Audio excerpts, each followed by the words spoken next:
Welcome to the Show Up Show, where we bring you everything you need to emerge as a powerful and healthy leader in your life, business, and relationships. Because how you show up in one area of life is how you show up in all of them. I'm your host, Debbie Pace, author of The Journal to Freedom, a foundational guide to help you examine your beliefs and how they shape your patterns and behaviors in life, so you can transform what's not working and can show up like a boss in every area of your life.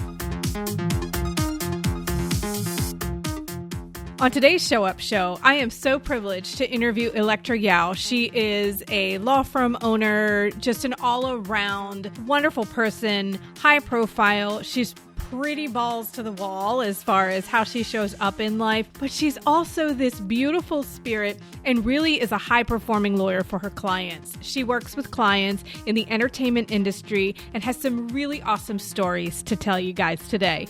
So please tune in and check it out. So my name is Elektra Yao. I am an artist, visa lawyer, and entertainment lawyer. I work with international artists and U.S. artists, and I am the managing attorney of my law firm, Yao Law Group. You and I spoke about 3.5 years ago, and I remember we had such an awesome conversation, and you're beautiful and young. I'm going to say that. You're beautiful and the perception is young as well. And it's so funny because I said, you had like 83 years of knowledge within you. And I've always enjoyed watching your posts and seeing your energy. Your energy precedes you. And I love how one of the things that we had talked about back it was a Trailblazing Leaders Feature Friday. It was like one of my initial startup fun things. But we really talked about how you put in such hard time and took, $10 an hour, working 17-hour days. And I don't want to trump too much on the conversation for those who didn't get an opportunity to see or hear that. But I would love for you to tell us briefly how you got into doing what you're doing. And then it's been 3.5 years since we've spoken. And I love re-interviewing business owners, entrepreneurs, and professionals who are making it, because the first few years in business are the most difficult and usually the most tragic, unfortunately. So give us how you got here, and then sort of what helps you keep going, and what's your juice throughout the day. Absolutely. This is a topic that I really love talking about because I feel like sometimes we forget that there's no substitution for hard work. So I started off when we first met, when we had that interview, I was actually maybe 3 months pregnant, and I was working from my home office that my husband had built for me. So I had just left a big firm that I was working for. My husband had pushed me, he encouraged me, he told me that I could do it, that he would be supporting me along the way, and I was pregnant, and I started. I was very, very lucky because, like I said, there's no substitution for hard work and excellent legal work, and I had clients who decided to follow me with my law firm. So the beginning was me working from my home office that my husband built for me, and also networking and going out. So I was working, doing the legal work during the day, but I was doing business development at night. And even though I was pregnant, I was still going out to art galleries, art showings, networking with other attorneys. I was just very, very active because I knew that I wanted to grow beyond my home office. And 3.5 years later, I have an office right in the heart of New York City. I'm right across the street from Macy's. I'm about 10 blocks away from Times Square. And I've got awesome reviews online from my clients because they truly understand the life-changing work that we do.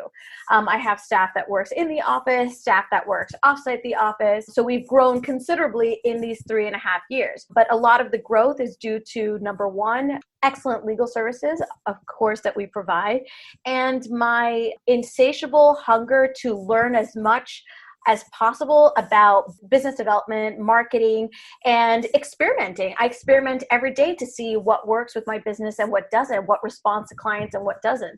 So it's been a journey of growth, experimentation, success, and being humble because we want to grow, but we want to also acknowledge everybody who's been with us on this journey. Wow. Such a beautiful story of success too. But I'm sure it has definitely come with its share of challenges which will require you to, it'll either make or break. So can you tell us a little bit about some of the hurdles that you've had to overcome throughout the process? Yeah, absolutely. So one of the biggest hurdles that I had to overcome at the beginning was my competitors. So once my competitors, old firms, found out that I was working for myself, that I had created my own law firm, there was just a lot of negativity and lack of support in my direction, because I'm a very competitive person, but I believe that there is enough clients for everybody. It's just a matter of producing good legal work. And if a client wants to come to me, then a client wants to come to me. So one of the most difficult parts was remaining strong in face of all this negative energy that was coming towards me from competitors. And another difficulty was money, of course, and making decisions about whether or not to move to an office, when to get my first assistant, buying my first computer. It's my husband who pushed me to buy my first computer for my law firm. I was using my computer from law school, which was 10 years old, because I'm a very frugal person. And he told me nobody wants to hire a lawyer that looks like a law student. So I bit the bullet and I bought myself a new computer. But probably what was most difficult was believing in myself into making that leap into getting my first office. So my first office was in the heart of the theater district, and I represent a lot of theater performers. And I was very scared. I was very scared about, whether or not I would be able to hack it and make it. I was 8 months pregnant, and I wasn't sure. But after I made that decision, I mean, it just ended up working out, because I still continued to work and network. After my daughter was born, I was back in court 2 weeks later. So I've always been very, very active. But the biggest hurdles, I think, for me and probably a lot of entrepreneurs is lack of support and negativity, and finances and money issues. And I would advise people who are opening up their own businesses to really think hard about what their long-term goals are, what their mission is as an entrepreneur, and every step that they take should support that mission. It is very difficult, and it's very, very important to get people who support you and believe in you, and most importantly, staff, so that you can start to delegate work and focus more on the rainmaking and the business side of your business. First of all golden nuggets. You're definitely one of my favorite interviewees, even from way back when, because I could just basically give you the mic and you could just take the interview completely on your own and give us all the nuggets that we need, and then be like, the end, done. But I love how you have such a positive attitude. What's interesting to me is you told me that you were sensitive. For me, it would be very difficult to be a lawyer in a very corporate and strict type of world, and also be energy sensitive and really take on some of the energy of people, like you're talking about the negative situations from the competitive firms and stuff. How did you manage that aspect of it? Well, working at law firms, I've worked for many different firms here located in the US and abroad. I always knew that I wanted to run my own firm. So every time I worked for a firm, I knew that I would have to take and leave what I knew would work best for me. And one of the things that I left at the old firms that I worked at was this stuffy, antiquated way of practicing law. I'm a very client-centric firm. I listen to my clients, I hear their voices, I understand them as people. So that's one of the reasons why I decided to create my own firm. And that's one of the reasons why I think that we continue to have success, because we really focus on the individualism of the client. And that is in part due to my sensitivity as a person. Every time I go to the doctor for myself or for my kids, or every time I'm at a restaurant and I'm ordering something, I want to be heard. I want my voice to be valued. And I try to do that, or we aim to do that for our clients, because otherwise we wouldn't be as special as we are. So working at different firms, I took the best and I left the worst, and I want to be a leading and forward-thinking law firm. And that means tuning in to my sensitivities and my sensibilities as an individual and applying that to my clients. Wow, that's powerful.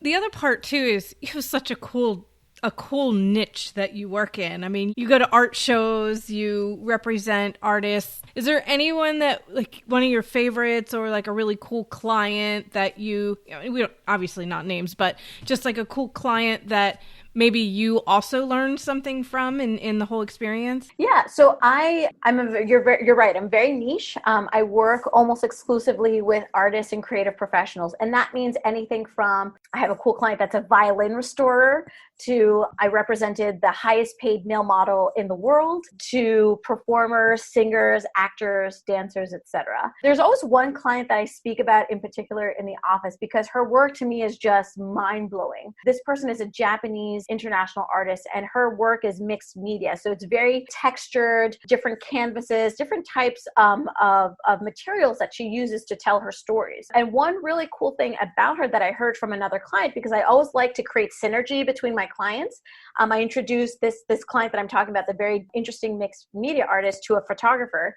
And I found out that during the Black Lives Movement protests here in New York, that this Japanese mixed media artist actually created face-toned skin masks to give to the different protesters, which I thought was just such a simply genius idea to have masks that blend in with your skin tone, especially because it's, at the heart of the Black Lives Movement is color and race and being marginalized. So I thought that was a great way to marry art and politics. Yeah, and each person having their individuality, which is something that your firm is so strong in representing too, is really seeing each individual for who they are. So there's so much really cool stuff. Did you have to have buy-in? You talk about the growing aspect. First of all, can we talk about the terror that might have really been created as you're thinking about, is it the right move? Leaping out. So it's one thing to have a home business, and it's a whole nother animal to make lease or other types of contract commitments and then hire people who now their livelihood depends on you. How did you overcome that? Because some of the listeners are looking at scaling their businesses as well, and this is a huge area of fear that can prevent a lot of people from growing. Can you talk us through that a little bit? Yeah, for me, the decision was I actually had no choice. I was getting a lot of work and I just could not continue to do it on my own. So I would say if you can no longer do the work at the high level that your clients expect it, then that's when you really need to think about hiring. Obviously, everything depends on the pay schedule, how you're getting paid from clients. If you're a subscription-based company, if you're a flat fee company, if you're getting paid hourly, you really need to look at your books to understand how much money is coming in and out. So one thing that I do is I understand my weaknesses, and I early on hired a bookkeeper. So I would advise business owners and entrepreneurs to hire a bookkeeper, somebody that you trust, somebody that is knowledgeable in the field, and schedule a monthly call with him or her. So every 10th of the month, I have a call with my bookkeeper to understand what's coming in, what's coming out, and how much money I can dedicate to my projects. So how much money I can dedicate to marketing, how much money I can dedicate to business development, and how much money I can dedicate to staff and bonuses. It's really critical that you're working with information, because otherwise, if you're just winging it, you're doing a disservice to your clients and to your mission as an entrepreneur and as a business owner. So the first thing to do is look at your books. The second thing to realize is if you cannot continue the work at that high quality that your clients are accustomed to, then you really need to delegate and hire somebody. I really like to hire people who are fresh out of college, who are hungry to learn, and who are like a blank slate, right? So that way you can train them in the way that you like. It's very difficult to hire somebody who has experience and then untrain them with all the bad habits that they've learned at previous employers. So for you, if you're looking to hire somebody, I would say find a really bright college student who is very eager to learn. And I always tell my staff, my firm is just as much your firm. You are the first thing that people see when they walk into the office. So transferring that sense of autonomy and ownership to staff, I feel, is equally important to create long-lasting success. But you have to look at your books. You have to understand the quality of work that your clients are expecting. And then I would say take the leap. It's very, very scary. And you can start off small. You can start off with a contract assistant, and talk to the contract assistant and let them know, listen, I'm starting off. I can give you this amount of money. You can work this amount of hours, but understand if I grow, you grow. And that's actually how I started. I started off with a contract part-time assistant. And then from there, we got more work because I could delegate. Because once you delegate, delegate, you can start to focus on more money-making endeavors. So marketing and business development and PR.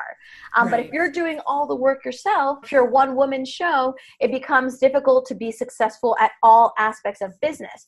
Because remember, you have to be great at what you're selling or what you're doing, but you also have to be a very sharp businesswoman as well. Yeah, and how awesome is it too that you've turned a paradigm on its head? In college students, they're thinking about, oh my gosh, I have to get experience. Where do I get experience? Especially in the legal field, because most people think you need experience to get experience. Like you need money to make money. And I love how you have really just completely reversed that by saying, you know what, I'm actually looking to hire people who, and I 100% see and agree with what you're saying, that it's so much harder to reshape or help someone unlearn bad behaviors that they learned from a different firm or just through other experiences. So it's so great that you're focused on that particular skill set.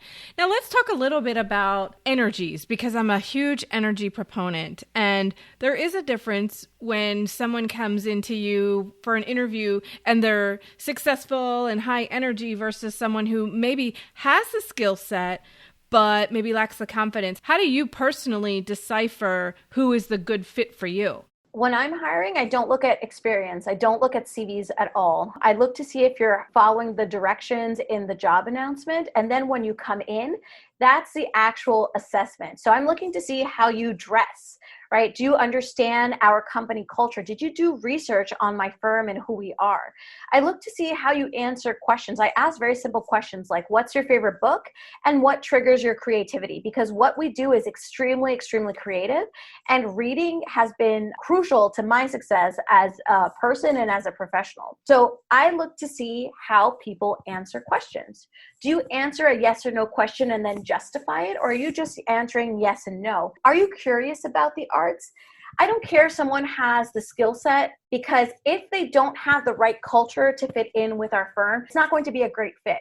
Because it's really important that you understand that we are very passionate about what we do. We are very high energy. We love our clients. Our clients are the heartbeat of our firm. But if you don't buy the mission, if you're not interested in our mission, then I don't care how great you are. You're not going to be a great fit here, because I believe anybody who is bright and has a willingness to learn can learn, and I can teach them. I've taught everyone who's worked here has been a college graduate or even in college. My first paralegal, or my senior paralegal now, she started when she was in college, and she's fantastic. She is hands down probably one of the most competent people that I've met, and I trained her, but she also had that creativity, that energy, and that willingness to learn. So energy is critical for being a good fit for a company, because you don't want to just hire somebody short term for a month or 2 months or 3 months, because you as the business owner, you're wasting money and resources and energy training that person. So that interview, or that in-person interview, or that Zoom interview, it's really critical that you assess how the person responds to you. Is the person a pleasant person and smiling? Is the person inquisitive and asking you questions? Is the person appropriately dressed because he or she understands the corporate culture? Is the person asking you, the interviewer, questions about your professional profile? When people don't ask these questions, I know that they're not good at research. I know that they are not interested in the firm and what we do.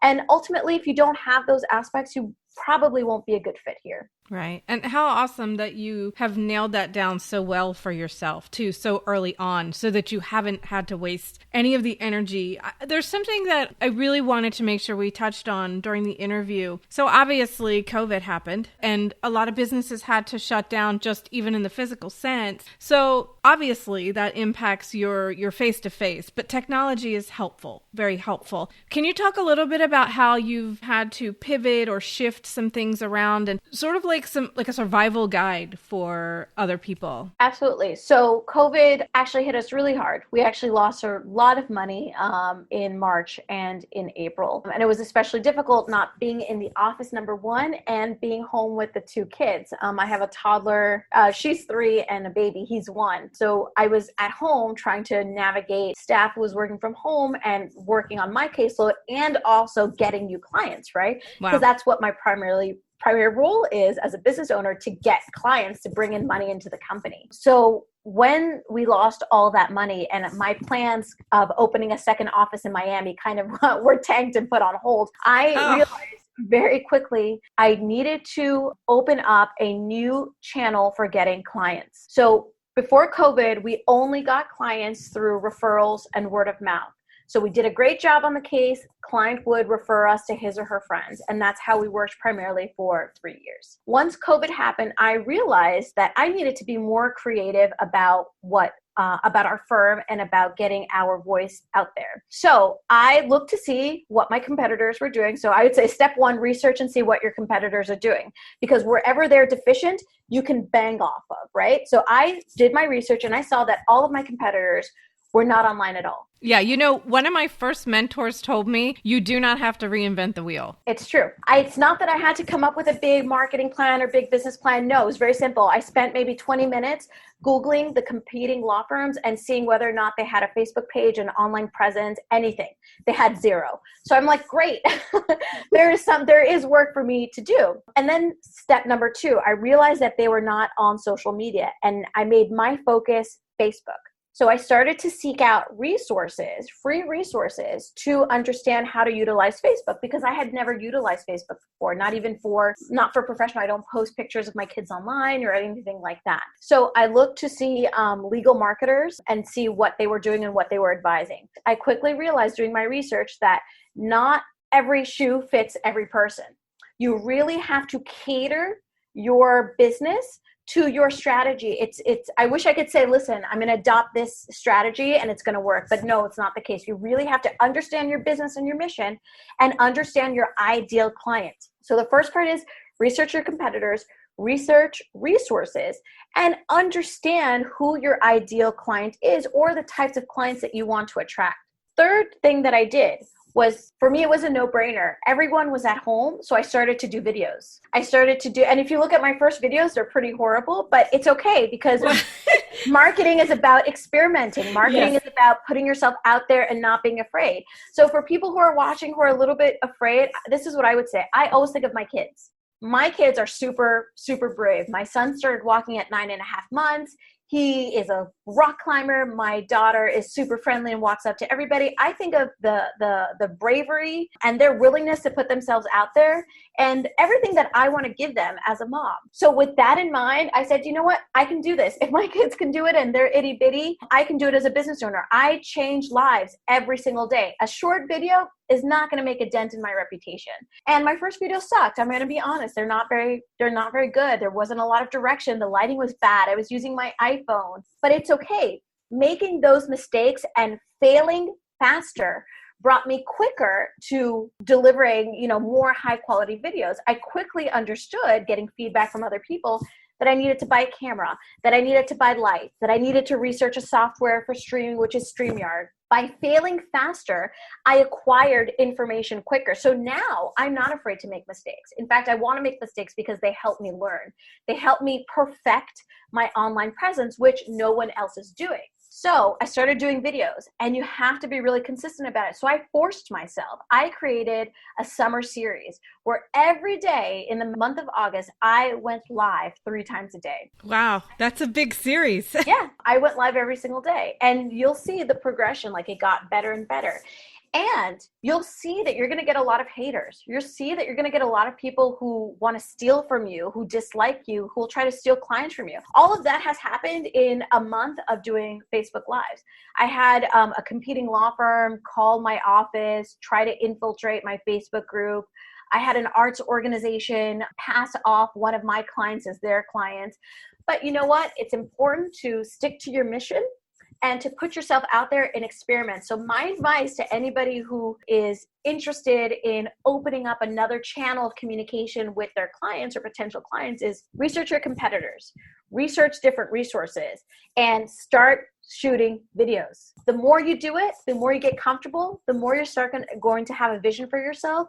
And you know what? You'll have a whole host of video information that clients will seek out that will position you as an expert and a thought leader. Deliver valuable information so that colleagues can reach out to you, clients can reach out to you, and you're delivering valuable information that will connect you with your clients.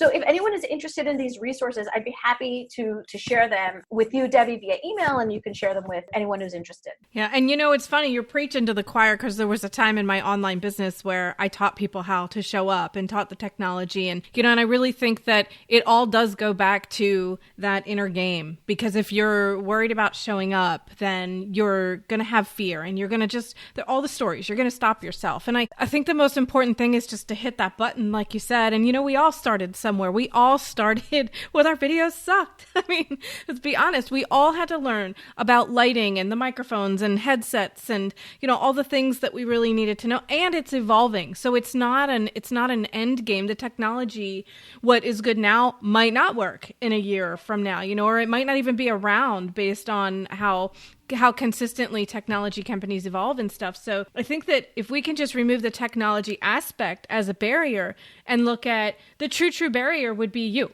If you're not showing up, and this is the Show Up Show, but if you're not showing up for your community, for your passion, for your purpose, for whatever reason, then that's the place you need to go. That's the place you need to look, because that is the one thing that will set you apart from your competition. 100%, I agree. And I just actually posted something the other day. I am showing up every day when other law firms aren't. And it's true. I mean, we have a very strong online presence. Law firms see us, other attorneys see us, clients see us.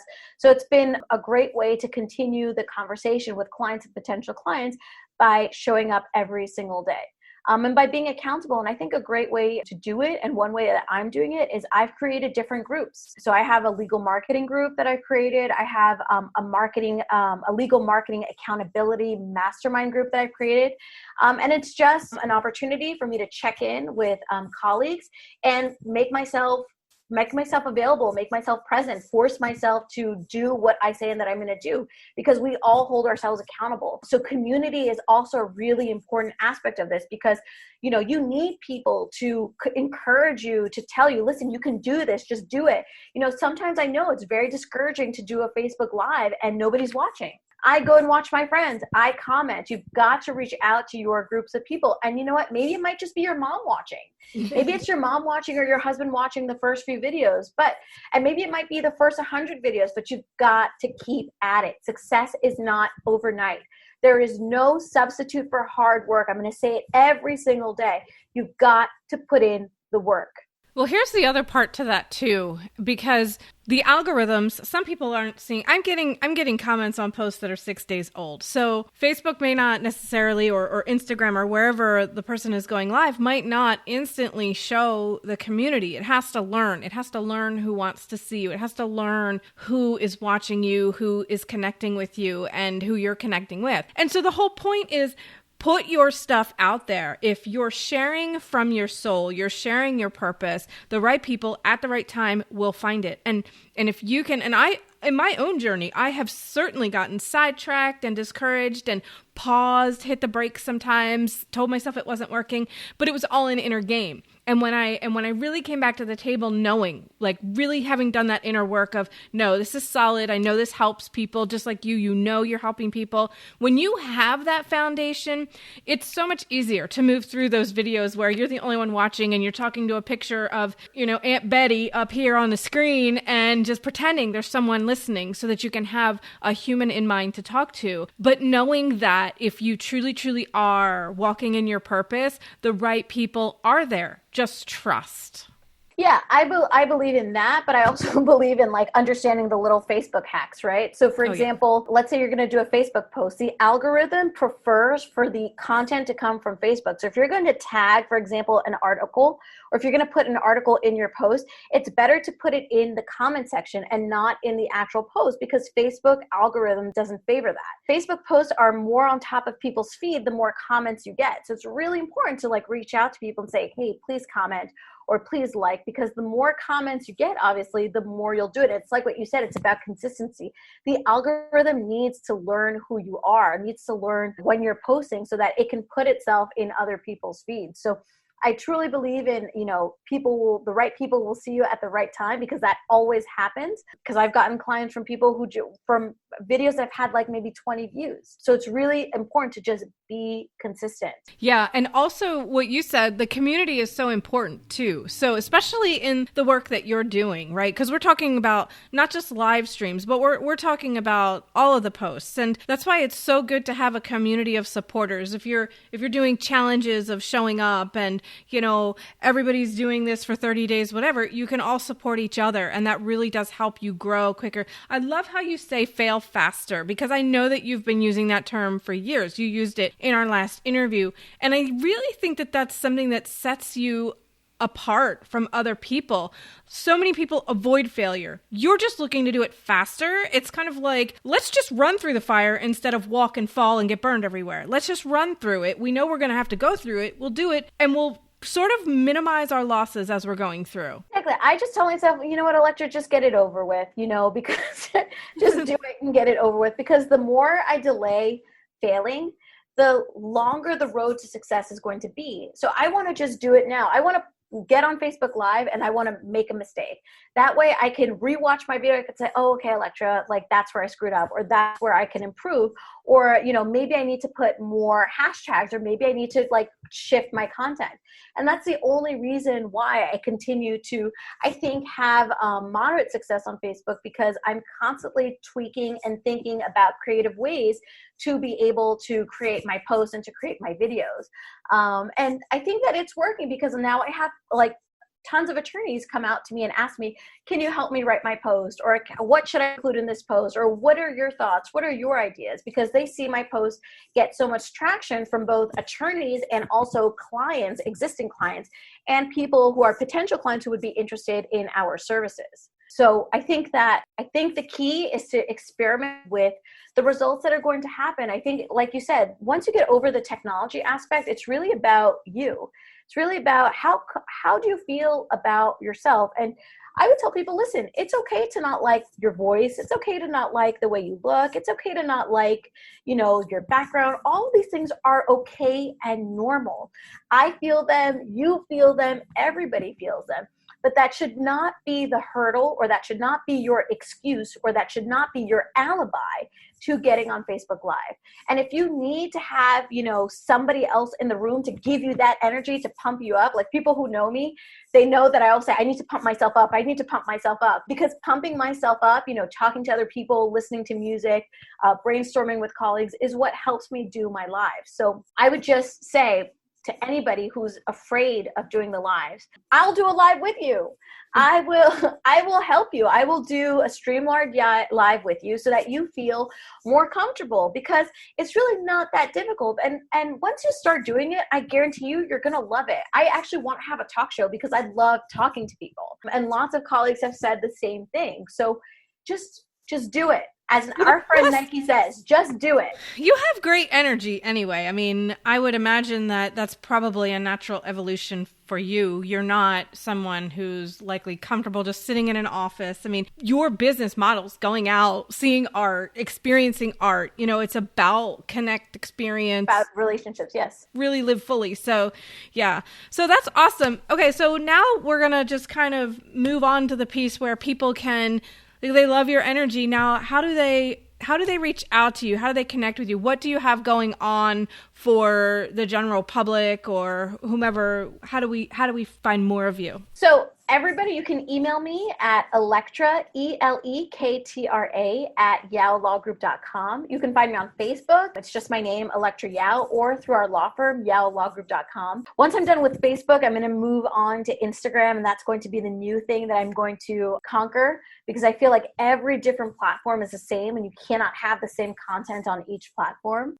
But if you want to send me an email, I'm happy to chat. I'm happy to assist you in any way possible in making your dreams come true. I think it's so important for women entrepreneurs and mother entrepreneurs to have support with like-minded women who are on that same journey. Women have a lot of difficulty with getting support at work, support in their entrepreneurial endeavors, because we have families and we sometimes do not have that confidence to branch out on our own. Women are not groomed for entrepreneurship, unfortunately. So I'm here to help and support any woman who wants to be her own CEO. Wow, what a beautiful end. Thank you so much, Elektra. It's awesome. We can feel your love, your energy, and your support. Definitely, absolutely always love supporting you as well. And, as things move and grow and build, we look forward to maybe returning and having another interview to see how you're growing, how Instagram went, how everything else is going. So thank you so much for being on the show today. Thank you so much for having me, Debbie. Thank you so much for being with me on this journey. We met, like I said, 3.5 years ago, and I'm excited to continue this relationship and to support you on your journey as well. If you like what you're hearing on the Show Up Show, be sure to subscribe. And if you really, really, really like it, please leave a 5-star review. If you'd like to connect with the Show Up Show on social media, you can find us on Facebook at the Show Up Show Podcast or on Twitter at the Show Up Show. Let's be sure to connect over on the other side. Thanks for listening.